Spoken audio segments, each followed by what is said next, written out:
છોટાઉદેપુરમાં પણ સવારથી વાતાવરણમાં પલટો વહેલી સવારે વરસાદના છાંટા પડ્યા કલેક્ટરની આગેવાનીમાં મતદાન જાગૃતિની સાયકલ રેલી વરસાદમાં નીકળી વાતાવરણમાં પલટાને લઈને ખેડૂતોમાં ચિંતા વ્યાપી તો રાજ્યના અલગ અલગ વિસ્તારોમાં કમોસમી વરસાદની અસર જોવા મળી ત્યારે છોટાઉદેપુરમાં પણ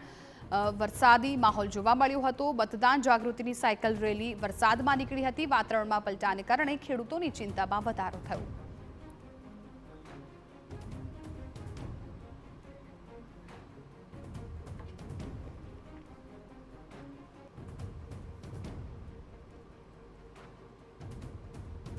અને હવે રાજ્યના અલગ અલગ જિલ્લાઓના આ દ્રશ્યો છે સૌથી પહેલા દ્રશ્યો તાપીના અને ત્યારબાદ વલસાડ અને છોટાઉદેપુર ભર ઉનાળે આ ત્રણેય જિલ્લાઓમાં વરસાદી માહોલ છવાઈ ગયો હતો કમોસમી વરસાદ પડતા માવઠું પડતા ખેડૂતોની ચિંતા વધી હતી ખાસ કરીને વલસાડના એ દ્રશ્યો જુઓ કે જ્યાં લગ્નમાં આ વરસાદ છે વિઘ્ન લઈને આવ્યું જે મંડપ બાંધેલા હતા તમામ તૈયારીઓ કરેલી હતી એ તૈયારીઓ પર પાણી ફરી વળ્યું હતું તો બીજી તરફ છોટાઉદેપુરના એ દ્રશ્યો કે જ્યાં સાયકલ પર જે મત રેલી યોજાઈ હતી એ ભર વરસાદમાં નીકળી હતી અને તાપીના પણ એ દ્રશ્યો કે જ્યાં ખેડૂતોને